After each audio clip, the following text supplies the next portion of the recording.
Imagine holding a perfectly smooth, round bowling ball. If the Earth started billions of years ago as a spinning ball of molten rock, shouldn't it have cooled down into a perfectly smooth sphere just like that bowling ball?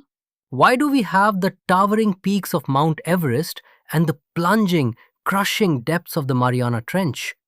Because our planet is a literal battlefield. Every single second of every day, two invisible, unstoppable armies are fighting for absolute control of the Earth's surface. Welcome to our topic, Geomorphic Processes. Let's meet the two armies. Army number one, the builders. These are the endogenic forces. Endo means inside. Remember the boiling hot mantle and magma deep inside the earth? That massive internal energy is constantly pushing up from the core.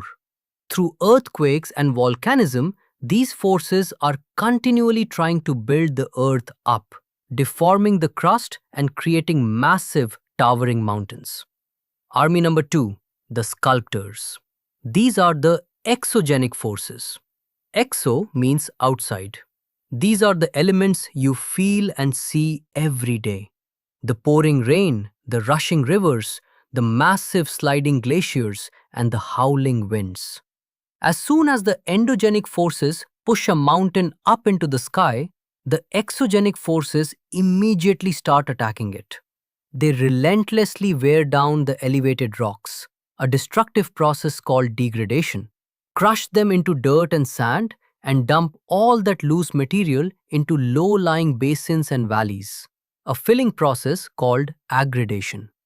This entire endless cycle of wearing down the Earth's surface is collectively called gradation. Now, you might be thinking, if the rain, wind, and rivers have been attacking the mountains for billions of years, why hasn't the Earth just been sanded down into a totally flat, boring plain by now? Because the builders never sleep. The endogenic forces are continually and unevenly pushing new land up from the crust. It is an eternal tug of war. Exogenic processes can never completely flatten out the surface because endogenic forces keep throwing new mountains in their way. This beautiful, endless interplay is exactly why the Earth's surface remains bumpy, irregular, and uneven. Scientists have a special name for this entire battle.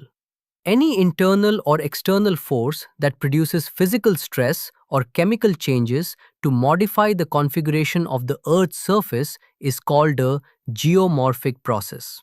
And the specific tools they use on the surface to transport all that dirt and rock, the flowing water, the sliding ice, the crashing waves, and the wind are called geomorphic agents. But wait, there is one final unsung hero in this story. The ultimate boss that secretly controls the entire exogenic army, gravity. Think about it. Why does a river flow down a mountain instead of up? Why do heavy glaciers slide through valleys? Why does a landslide crash to the ground? None of these geomorphic agents could transport a single pebble without gravity pulling them down. Gravity creates the crucial slopes and pressure gradients. Without it, almost all mass transport and erosion on the surface of the Earth would instantly freeze and stop. So, the next time you look at a jagged mountain peak or a deep, beautifully carved river valley, you aren't just looking at a pile of rocks. You are looking at a live snapshot of a billion-year war between the fiery heat of the Earth's core, the relentless scraping of the weather, and the invisible pulling hand of gravity.